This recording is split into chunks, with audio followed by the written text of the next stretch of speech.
There were rumors going around about some abandoned old silo that had loomed over the woods. The woods were located in the middle of a field of just dirt alongside the railroad tracks. Not that anyone cares. It's an eerie sight with just, sitting there, looming over the woods with rust trailing down the sides. Anyways, some rumored it to be haunted by some old farmer who hung himself in the silo and takes his revenge on anyone who enters. I say this rumor is complete bullshit, especially when the one spreading the rumor tries to back up the rumor with the story of some stupid kids who were curious and went in the silo, never to come back out. Others say that the silo is just a good hangout spot where people would never find them. So, with both positive and negative comments, my geek band of friends and I decided to check it out. We decided to enhance the creepiness by choosing to visit the silo on a gloomy and cloudy day. So the day came, and my friends Pete, Meg, and Wes met at my house since it was alongside the railway.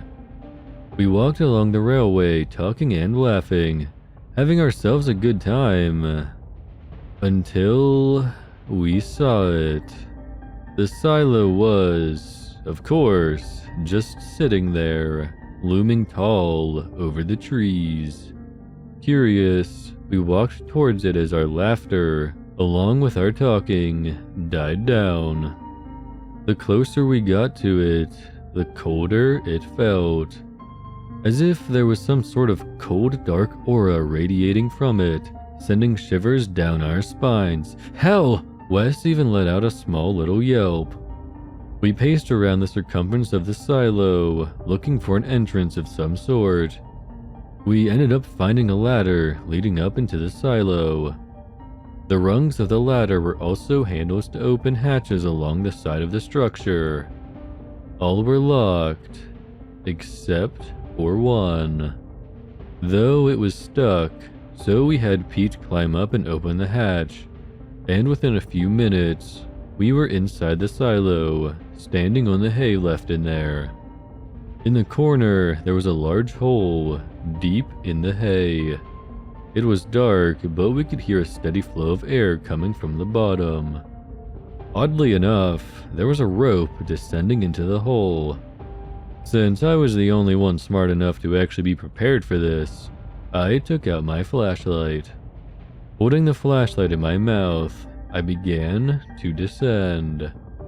I dropped to the bottom, scanning the small area. Everything seemed safe as I looked at the scattered hay dirt and also another peculiar hatch. I beckoned for the others to come down. As they descended, my eye had caught something covering the rope. The color of it was red. I hid my panic and showed the others the hatch I found. Pete opened it, revealing a dark hole. Now, the fucked up thing about that was, it reeked of death. The others had sensed it too, and of course Wes had whimpered like a little bitch. Meg ended up gaining the courage to take my flashlight and go first into the hole. We followed her, and we walked through this dark tunnel for about 10 to 15 minutes, until Meg had told us we reached another hatch, and she opened it. A bright light had filled the tunnel, and that's when we heard it. A piercing shriek followed by the sounds of something running, panting hard. In a desperate attempt to avoid the creature that had made that horrific shriek, we ran. Once we were out of the tunnel, we slammed the hatch shut, attempting to lock it. The sound had stopped, and breathing a sigh of relief, all of us had observed our current surroundings. We were in a concrete block which appeared to be an old septic tank, but with an opening at the top, and through that opening we could see the forest above. We began to climb out, and then it happened. Again, we heard that damn sound again. Wes wasn't even out of the hole yet. Poor Wes. This creature slammed through the hatch, and a sharp clawed hand reached out and grasped Wes's leg tight, pulling him into the tunnel. We heard his terrified screams, and then, suddenly, it stopped. We heard the sharp snapping of bones and the tearing of flesh. The rest of us were frozen in shock. The sound of Wes being killed was revolting. Meg ended up vomiting at the sound. After that, we tried to find our way out of the thicket. We searched for a way out for at least an hour, but we concluded that the forest was enclosed in a large perimeter of barbed wire fencing. We panicked, having no idea what we should do, and also realizing that the thing comes out in the dark. Night was coming fast, and in a desperate panic, Meg climbed high into a tree, hoping the thing wouldn't find her. Pete found a small hole in the ground to hide in. Bad idea. Again, we heard the shriek, and I watched the thing climb out of its home. In my panic, I quickly climbed up a tree and watched Pete sitting in the hole. I also, to my regret, had got a better look at the creature we were facing. It was the most grotesque thing I've ever seen. Its face was mask-like, pale white against its dark skin. The face seemed to only have 2 dark holes for eyes, and a large smile stretched across its face. After a few moments of observation, I had soon noticed that it was a mask. A mask made from Wes's skinned face. I was scared shitless as the thing was crawling toward Pete. I sat in the tree as I watched Pete run in fear.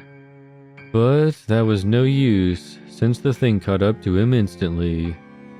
It shoved both hands through Pete's chest and tore him apart with ease. Oh God!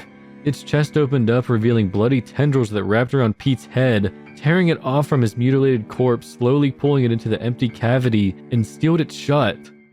The skinned face of Wes had disintegrated and quickly replaced with a mask made from Pete with the same hollow eyes and screwed up smile. Then it spoke in a soft, raspy voice. "I am the pocket." It proceeded to crawl back into its dwelling. From the other tree, I heard Meg crying. I beckoned for her to climb down as I climbed down myself and told her we were getting the hell out of this place alive. Hesitantly, she climbed down, and I went up to the barbed wire fence and gripped the sharp wire, spreading it wide enough for someone to climb through. My hands bled, but I ignored the pain as Meg climbed through the opening. Again, the pocket shrieked, and in my panic, I hastily crawled through the opening, cut myself up bad. Bleeding, I ran with Meg and ignored the pain, running until we had reached civilization once again. 10 years had passed. Meg and I were happily married. I say were for a reason. The same reason why I'm telling you this story today. Meg is dead. She died a horrible death. So horrible. The police were called to the scene after a couple going for a walk through the woods found her mutilated, headless corpse laying at the edge of the woods. When I say the word edge, that means that it is far from the barbed wire fence. Though this can only mean that the pocket is free from its prison. It's free, and it's coming straight for me. I know it is. This is horrible. Right now, I'm looking at our marriage picture, trying to calm myself down with the happy memories. It didn't help, 'cause in the reflection of the glass, I saw a face slowly coming toward me. Meg's face, only it was eyeless and had that damn terrifying smile. The pocket, it's here. It has come to take me. I feel its hands pierce through my chest. At this moment, I realized its prime motive. It killed to free people from the hell that now exists in this world. And I earned the privilege to be freed. I smiled.